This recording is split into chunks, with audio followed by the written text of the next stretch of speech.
talking about trust, the big question that often comes to my mind is, who can you trust?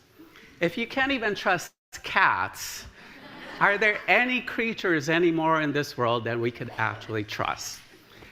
And what I would say to you is beware of anyone who comes up to you out of the blue and just says, "Trust me." Yeah, right. So how do we define trust? What does this big word actually mean? I'm grateful for Brené Brown and her research and her work, and I found out that it was actually inspired, this whole conversation around trust anyway, from her daughter, Ellen. So when Ellen was a third grader, she came home from school one day sobbing and crying. And of course, Brené, being the concerned mom that she was, asked, "Honey, what happened to you in school?" And Ellen said, "Oh my gosh, Mom, you can't believe what happened.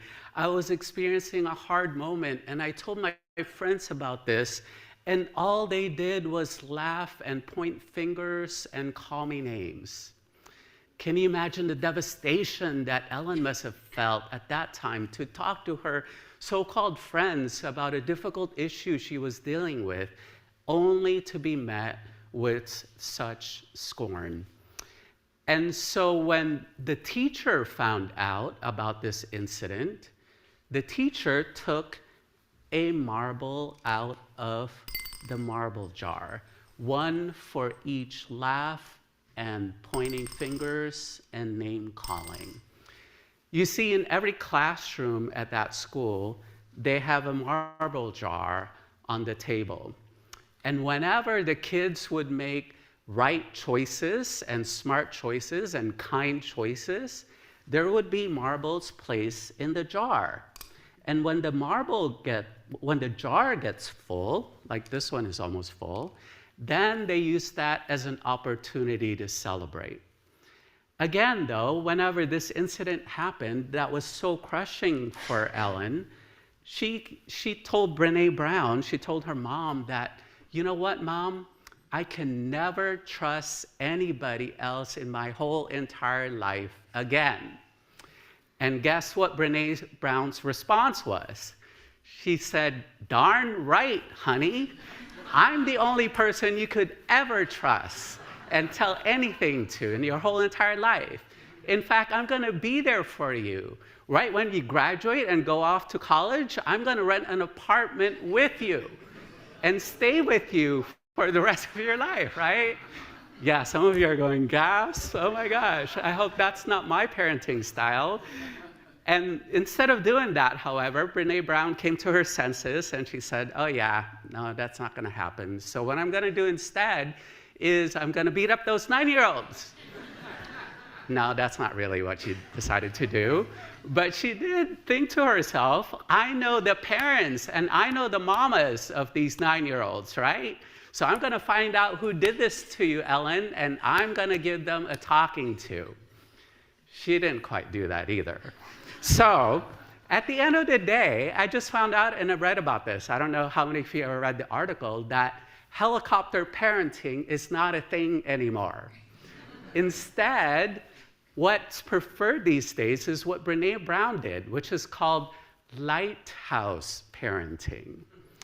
So you become a beacon of light and you help your child understand the reasoning and how to cope and deal with difficult situations, like the situation where there was a loss of trust. And so what Brené Brown said was, wow, that is an interesting analogy of a marble jar here. So can you think of a time in your life when you built up enough trust and enough marbles with your friends, right? And can you tell me who those marble jar friends are in your life? And so Ellen started coming up with, that moment when she couldn't find a seat in the cafeteria. And so her friend kind of scooted over and they each had half a seat, right? And they were sitting together and eating together, and that was a great trust-building moment. Or that moment when another friend remembered the names of her Opa and Oma, her grandparents. And that was a moment of trust building. Or that moment, perhaps, when another classmate helped her come up, or not come up, but help her with her homework. That was a trust building moment.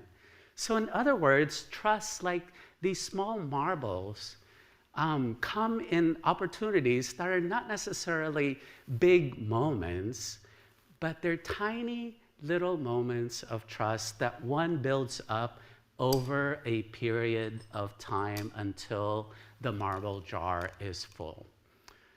So it made me think, who are the marble jar friends that we have in our lives that we could always depend on and count on and trust whenever difficult moments happen?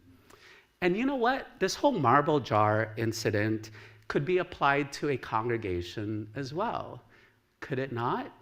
So whenever someone visits us in the hospital when we're sick, or whenever someone gives us a ride to a chemotherapy treatment, for example, those are all moments when we put marbles in the jar. So can we come up with some examples today of what are some marbles that we could put in our jar today? I'll begin with an example of thank you, Hope, for such a beautiful altar arrangement, right? You have such a great eye, and you know exactly what to do to bring our elements to life. Would you say that that's a marble in the jar, Hope? All right, great, yay. Anyone else have an example of a marble that you want to put in the jar? I have. Yes, Jules. I want to thank the AV team, because without them, you wouldn't be heard, the online folks wouldn't be able to see us. That's a big marvel, I'd say. Yes, indeed. Yeah, so thank you to the AV team. Without them, I wouldn't be able to be heard, and we wouldn't have projection on the screen, and those of you tuning in virtually wouldn't be able to participate with us. That's a marble. Yes? The smile on the greeters' faces this morning when you walked in, yes. Indeed, that's a marble in the jar. Danny Fong is back with us. Yes. I'm sorry, what was his name again? Danny Fong. Danny Fong is back in the choir. And indeed, for the whole entire choir, for your beautiful voice, right? One more. We'll take one more marble in the jar. Yes. Knowing that volunteers are going to show up and help in whatever way that they've offered to do is definitely Indeed, the volunteers who show up and set up the chairs and do all kinds of things to help keep First U running. So that's another marble in the jar. That is how we build trust in institutions, because as we know that you know, sometimes institutions work and institutions sometimes fail us as well, right? So Ellen's School, for example, has instituted this ability to teach kids about bullying behavior by taking marbles out of the jar whenever that happens. However, we also know that not all educational institutions can be trusted. Let's talk about residential schools, for example, right? It would take years for indigenous people to trust the school system ever again, especially if it's sponsored by the government. So just as quickly as institutions are able to build trust, and I'm glad that there's a lot of marbles in this jar, it sounds like, here at First Unitarian of Toronto, right? But that's not the case with other religious institutions, for example, right? Let's not go with the Catholic Church because that's too easy an example, perhaps. But even with other Unitarian Universalist congregations, believe it or not, there have been instances and incidences where trust has been lost and there's very few marbles in the marble jar. So it is up to each of us to figure out a way to keep building up those marble jars, even those of us who have historically been privileged with having our roles have a lot of marble jars associated with it because of history or memory or whatnot. I, for one, am so grateful that I followed two long-term ministries with the Reverend Sean Newton Gauthier now, and also the Mark Morrison Reeds, right, who have placed a great deal of trust in the role of the minister. And again, I know that there are others who are not as lucky because of his institutional and historical memory, like cats and dogs, for example, right? It would take a long time for them to build that sense of trust with one another. And I think this also helps explain the reason why perhaps when we meet someone new for the first time, we may not be quite as sure whether we could trust them or not.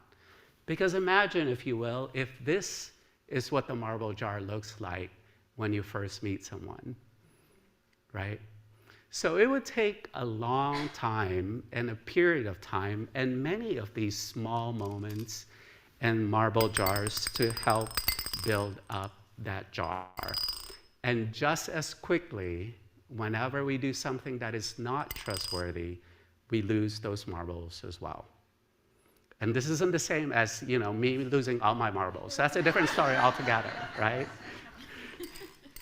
So as we go forth today, I want us to start thinking about that. And I have 2 more Sundays that I'm going to be talking about trust and unpacking what Brené Brown calls the anatomy of trust.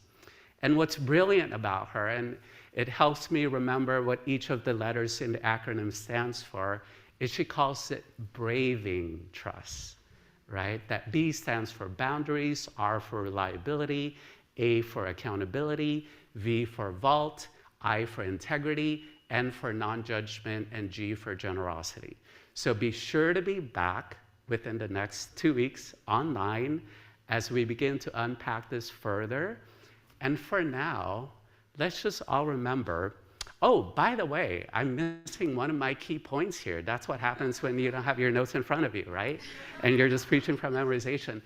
The first person that we actually need to build more trust with is, guess who? Ourselves, that's right. Were y'all looking at my script for the sermon? Because y'all remember, but I didn't.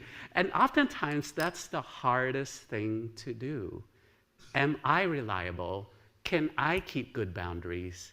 Can I trust myself enough to practice self-care before I take care of others? Because guess what? If there's no marbles in your jar, how could you put a marble in somebody else's jar, right? If you're at a marble deficit here, right?